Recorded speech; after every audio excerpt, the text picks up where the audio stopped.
Agradeciéndole a Dios la oportunidad que nos brinda de ir haciendo lectura de la palabra y luego pues un comentario a la misma palabra, nos queda el momento orante, es decir, a través de la palabra de Dios que Él nos refleja en ese domingo, pues ya ir preparando el corazón porque ya se acerca Pentecostés.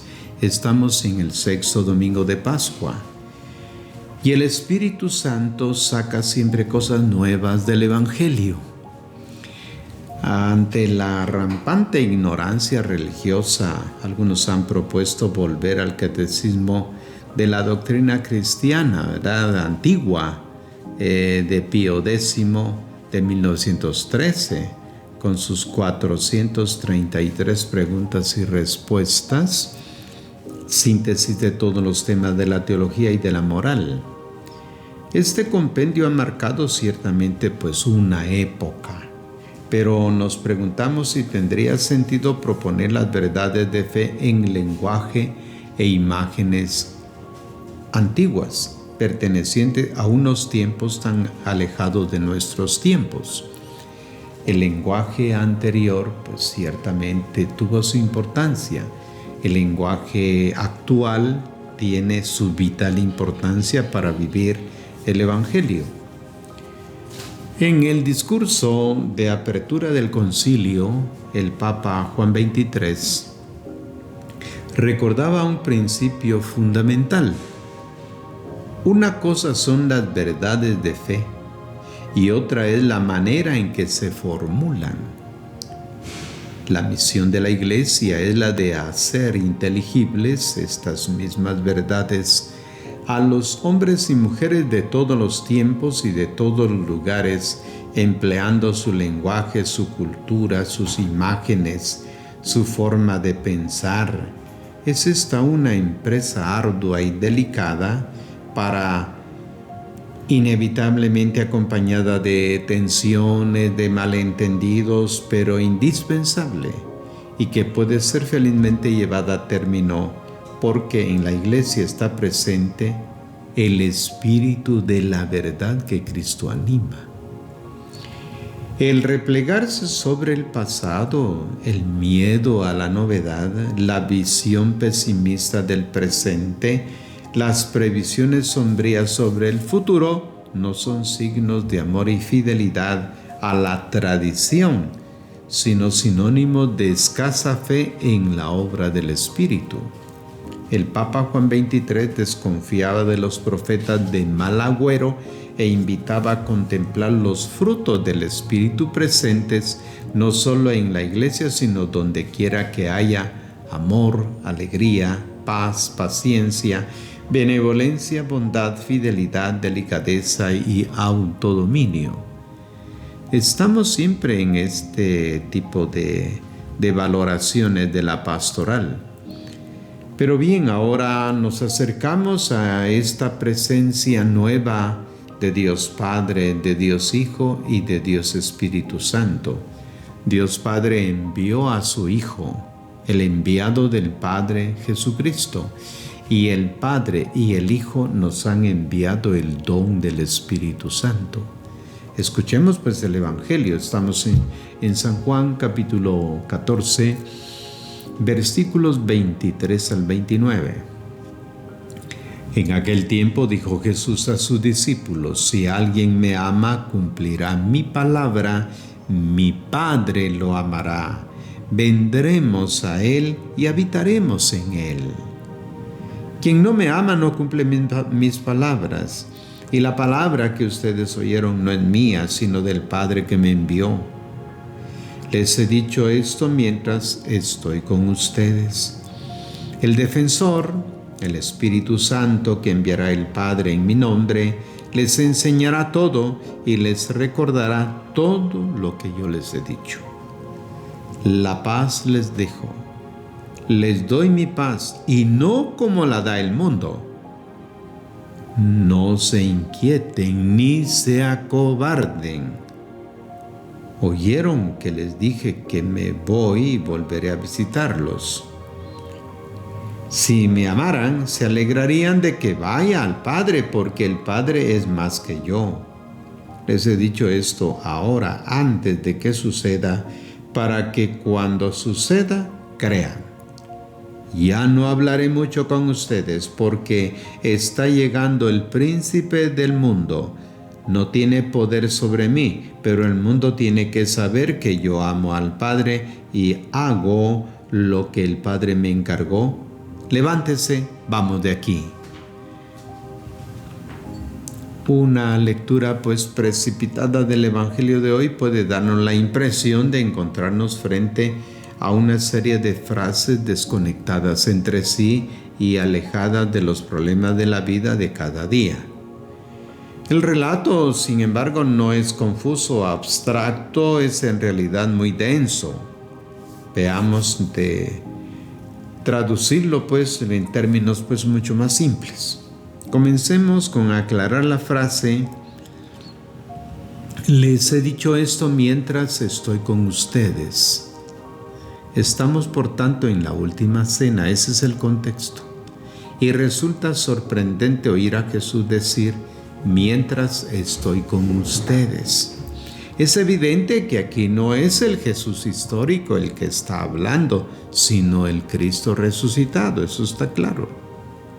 Es el Señor que se dirige a las comunidades del tiempo de Juan, sometidas a la dura prueba de la persecución, turbadas por las defecciones, infidelidades, incipientes herejías y sobre todo desilusionadas porque el tan esperado regreso del Señor no se realiza. Estamos en ese contexto. Él dijo: vengo pronto. Y son generaciones ya posteriores, ya los mismos apóstoles han muerto y el Señor no regresa. Y un poco estas generaciones que no conocieron a Jesús se preguntan: ¿y dónde está eso de que volvía pronto? La afirmación inicial: quien recibe y cumple mis mandamientos, tomando en consideración el Evangelio de hace 8 días, ese sí que me ama, dice Jesús. Hay que situarlo en el contexto. Uno de los discípulos, Judas, no el Iscariote, ha dirigido a Jesús una pregunta: Señor, ¿por qué te vas a manifestar a nosotros y no al mundo?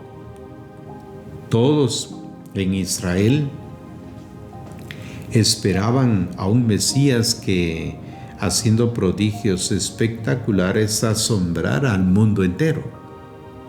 Frente a la actitud humilde y resignada con que Jesús se ha presentado siempre, no ha agitado, no ha hecho oír su voz en plazas y mercados, no ha querido que sus milagros fueran divulgados. Los apóstoles se han hecho muchas veces la pregunta que en la última cena, en nombre de todos, formula Judas. Tampoco sus familiares de Nazaret han comprendido su absurdo afán por pasar desapercibido. Un día le dijeron: trasládate de aquí a Judea para que también tus discípulos vean las obras que realizas. Porque cuando uno quiere hacerse conocer, no actúa a escondidas. Ya que haces tales cosas, manifiéstate al mundo, le han dicho. Está en Juan 7:4. Tampoco los cristianos de las comunidades de Asia Menor a finales del siglo I comprenden la razón por la que Jesús no regresa sobre la nube del cielo para manifestar clamorosamente quién es Él y qué es capaz de hacer. Eso esperaría, tal como están las imágenes bíblicas del Apocalipsis.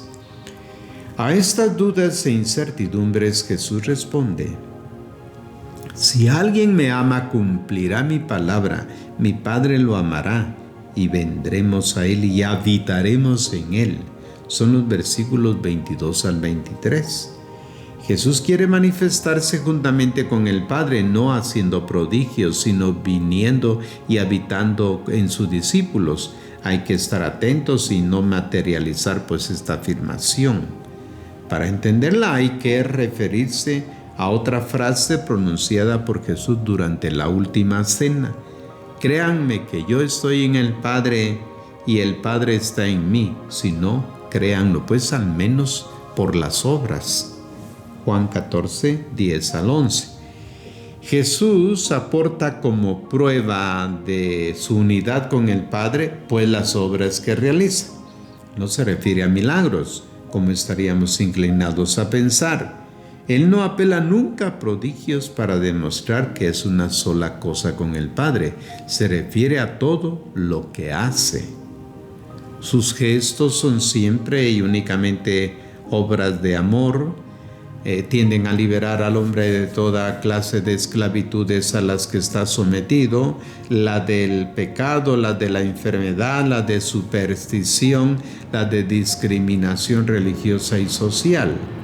Esta obra de liberación es la misma que, según el Antiguo Testamento, el Señor ha llevado a cabo en favor de su pueblo. Israel ha conocido a su Dios como el protector de los últimos, de los débiles, de los extranjeros, de los huérfanos y las viudas. Si Jesús realiza estas mismas acciones, quiere decir que Dios está en Él y Él está en Dios.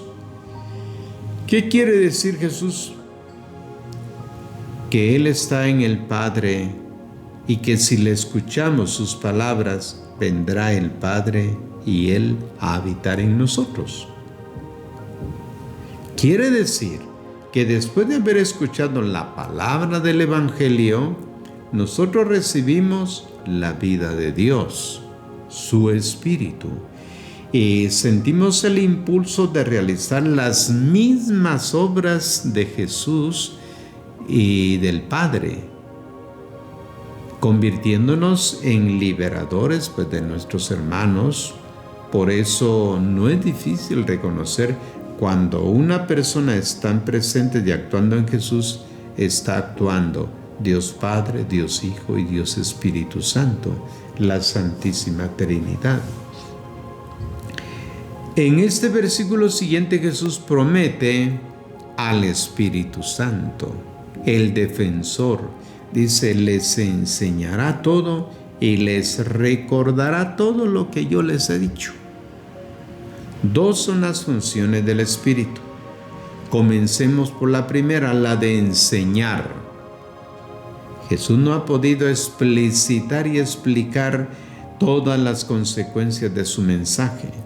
En la historia de la Iglesia, y lo sabía, surgirían situaciones siempre nuevas. Se plantearían complejos interrogantes. Pensemos, por ejemplo, ¿cuántos problemas concretos esperan hoy una luz del Evangelio? En la actualidad está la bioética, diálogo interreligioso, difíciles decisiones morales. ¿Cuánto trabajo tiene el Santo Padre y todos los que se dedican a iluminar estas situaciones? Jesús asegura que sus discípulos encontrarán siempre una respuesta a sus interrogantes, una respuesta conforme a sus enseñanzas, si saben escuchar su palabra y mantenerse en sintonía con los impulsos del Espíritu presente en ellos. Necesitarán mucho coraje para seguir sus indicaciones porque frecuentemente Él les pedirá cambios de rumbo tan inesperados como radicales. El Espíritu, sin embargo, no enseñará otra cosa que el Evangelio de Jesús. A la luz de otros textos de la Escritura, el verbo enseñar, didáskalos, adquiere, sin embargo, un sentido más profundo. El Espíritu no instruye como lo hace un profesor en clase. Él enseña de manera dinámica, se transforma en impulso interior, orienta de modo irresistible hacia la dirección justa, estimula el bien, lleva a tomar decisiones conforme con el Evangelio. El Espíritu, dice Jesús, los guiará hasta la verdad plena, afirma en esta última cena. Y en su primera carta, San Juan justifica, clarifica: ustedes conserven la unción que recibieron de Jesucristo y no tendrán necesidad de que nadie les enseñe, porque su unción, que es verdadera e infalible, los instruirá acerca de todo. Primera carta de Juan 2, 27 al 28. La segunda función del Espíritu Santo es la de recordar. Estuvo la memoria funcionando en la enseñanza. Ahora es necesario hacer memoria, recordar. Existen muchas palabras de Jesús que, aunque se encuentran en los evangelios, corren el peligro de ser olvidadas. Ocurre sobre todo con aquellas propuestas evangélicas que no son fáciles de asimilar porque van contra el sentido común del mundo. Un ejemplo. Hasta no hace muchos años, muchos cristianos distinguían aún entre guerras justas e injustas y hablaban incluso de guerras santas. Aprobaron el recurso a las armas para defender los propios derechos. Sostenían la licitud de la pena de muerte para los criminales. Hoy, pues afortunadamente, quienes piensan así son menos. ¿Cómo es posible que los discípulos de Cristo se hayan olvidado por tanto tiempo de las palabras clarísimas del Maestro que prohibía toda forma de violencia contra el hermano? Y sin embargo, así ha sido. El Espíritu interviene para recordar, para llamar la atención de los discípulos sobre lo que Jesús ha dicho. Amen a sus enemigos, traten bien a los que los odian, al que te golpee en una mejilla, preséntale la otra. Por muchos siglos los cristianos se han hecho oídos sordos a la llamada del Espíritu. Pero hoy, quien intente justificar el recurso a la violencia se encuentra cada vez más solo y más presionado por la voz del Espíritu que le recuerda las palabras del Maestro. Los ejemplos que dan cuenta del modo en que nos olvidamos de las palabras de Jesús podrían multiplicarse. Sería oportuno que a la luz del Espíritu cada uno de nosotros intente hacer un ejercicio de memoria. Jesús ha dejado en la heredad a sus discípulos pues el mandamiento del amor. Ahora les deja también su paz. La paz les dejo, les doy mi paz y no como la da el mundo. Jesús pronuncia estas palabras cuando el Imperio Romano está en paz, no hay guerras, todos los pueblos han sido sometidos a Roma, pero por la fuerza militar. Y sin embargo, no es esta la paz que Jesús promete. Esta es la paz del mundo, basada en la fuerza de las legiones, no en la justicia. Es la paz que aprueba la esclavitud, la marginación, la opresión a los vencidos, la prepotencia de los vencedores. La paz prometida por Jesús se realiza cuando se establecen entre los hombres naciones nuevas, cuando la voluntad de competir, de dominar, de ser los primeros cede el puesto al servicio, al amor desinteresado por los últimos. Las comunidades cristianas son llamadas a ser el lugar donde puedan experimentar el comienzo de esta paz. La última parte de este pasaje es más bien enigmática. No es fácil entender por qué los discípulos deberían alegrarse por la marcha de Jesús y qué quiere decir cuando éste afirma que el Padre es mayor que Él. Comencemos a explicar la alegría. Notemos ante todo que esta alegría la siente solo quien ama a Jesús. Si me amaran, significa si estuvieran en sintonía con mis sentimientos. Si compartieran mis pensamientos y proyectos, se alegrarían porque estoy a punto de llevar a cumplimiento la misión que el Padre me ha encomendado. La muerte del Maestro asusta a los discípulos porque estos no han sido todavía iluminados por el Espíritu Santo. No comprenden que su gesto de amor dará comienzo a un mundo nuevo caracterizado por su paz. La afirmación acerca de la inferioridad de Jesús respecto al Padre se explica con el lenguaje pues usado por los rabinos. Estos hablan de superioridad e inferioridad para distinguir al enviado de quien lo envía. Mientras esté en el mundo, no ha llevado hasta su término la misión. hasta que no vuelva al Padre. Jesús es en el interior, es decir, el enviado del Padre. Celebremos pues este domingo, oremos de este texto, recordando las palabras de Jesús, que Él quiere habitar dentro de nosotros junto con el Padre y que nos enviará el don del Espíritu. Sigamos orando, dándole gracias a Dios por este tiempo de Pascua.